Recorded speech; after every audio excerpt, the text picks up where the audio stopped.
तो dear students, हम पहुंच चुके हैं page number 165 question number 1 figure it out पर, यानी कि एक्सरसाइज पर। और उसमें जो पहला क्वेश्चन है वो circle the following statement of proportion that are true. तो हमें ये बताना है कि जो सर्कल करना है उसे या ट्रू और फॉल्स करके हमें बताना है कि कौन सा प्रोपोर्शन में है और कौन सा नहीं है। चलिए बताते हैं हम आपको। तो हमने ये यहाँ क्वेश्चन, इसमें 6 पार्ट हैं, सारे के सारे हमने यहाँ पर नोट कर लिए हैं। और अब हम यहाँ पर आपको बताने का प्रयास कर रहे हैं जो रूल है हमारे पास में इन 3 रूल ऑफ 3 यानी त्रिराशि का जो रूल है हम उससे आपको समझाने का प्रयास करते हैं।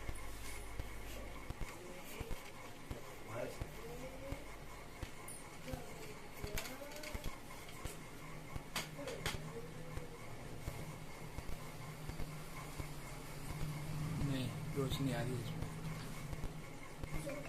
बस ऐसे रहेंगे ज्योमेट्री हटा के।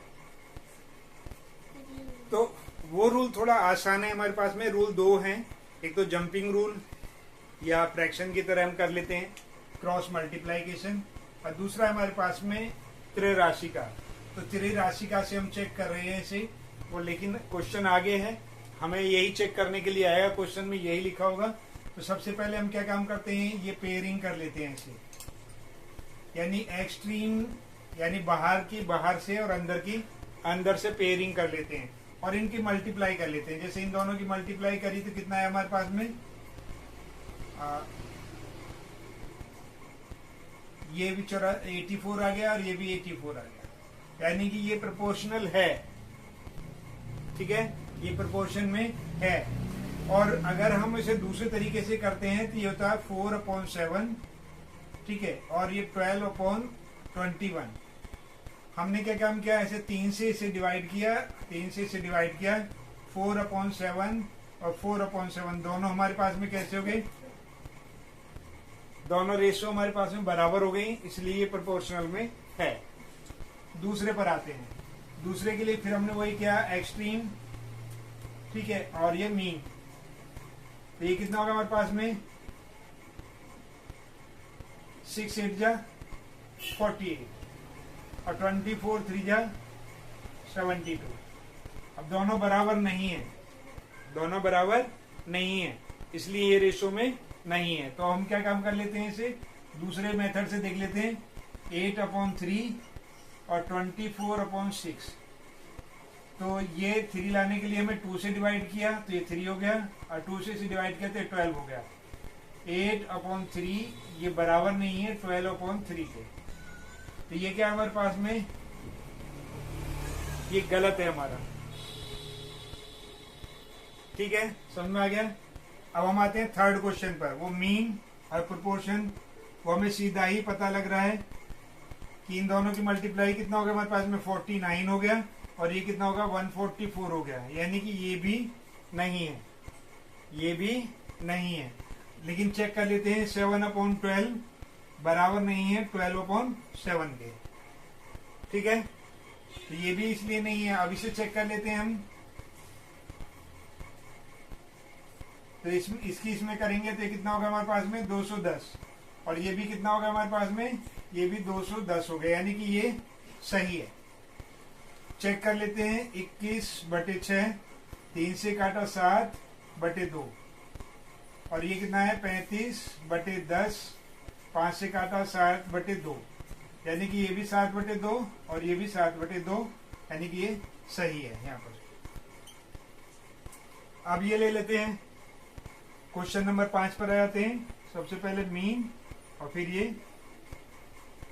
तो अब इन दोनों की मल्टीप्लाई करते हैं, ये तो 144 आ गया, ठीक है। अब इन दोनों की मल्टीप्लाई ज्यादा ही आएगी, यहाँ पर मल्टीप्लाई करके देख लेते हैं, 28 की और 18 की। हम इसे आपको वैदिक मैथ से करके बता रहे हैं, 8 8 जा 64, यानी 6 छोटा और ये बड़ा। फिर इन दोनों की पहले आई फिर एक्स फिर आई, इस तरीके से करते हैं। 8 हो गया, 16 हो गया, 24 हो गया, और ये 1 दूनी 2 हो गया। तो हमने क्या काम करना है इसे, ये 4 हो गया, 24 6 30 हो गया, और 3 2 5 हो गया, ये कितना हो गया 504। अब वो दोनों बराबर नहीं है, इसलिए ये प्रोपोर्शन में नहीं है पहले रूल से। दूसरे से क्या होगा, 12/18 बराबर कितना होगा 28/12। तो हमने कितने से काटा है, 2 से कट रहा है ये, और 6 से कटा है, 6 3 18 और 6 दूनी 12। और ये कितने से कटा है, 4 से कटा है, 4 3 12 और 4 7 28। तो जो हमारा बना वो कितना बना, 2/3, और ये बराबर नहीं है 7/3 के, तो ये भी हमारा नहीं है। अब इस पर आते हैं, ठीक है। दोनों ही कितने हैं, 72 हैं दोनों की, तो इसे भी चेक कर लेते हैं। 24/8 हो गया और 9/3 हो गया, 8 3 24, 3/1 और ये 3/1, यानी कि ये सही है। ये क्लियर हो गया। तो इस तरीके से हमने पहला क्वेश्चन सॉल्व कर लिया। इसमें कभी कभी ट्रू फॉल्स ही पूछ सकता है। ये सही है तो इसके लिए टी, ये गलत है तो इसके लिए फॉल्स, ये भी गलत है तो इसके लिए फॉल्स, ये सही है तो इसके लिए टी, ये गलत है तो इसके लिए फॉल्स, और ये सही है तो इसके लिए टी। यानी कि कुछ भी पूछ सकता है आपसे, आपको इस तरीके से बताना होगा। तो इस तरीके से आपको समझ में आ गया होगा। तो अब चलते हैं नेक्स्ट क्वेश्चन पर, लेकिन चलने से पहले बेस्ट ऑफ लक।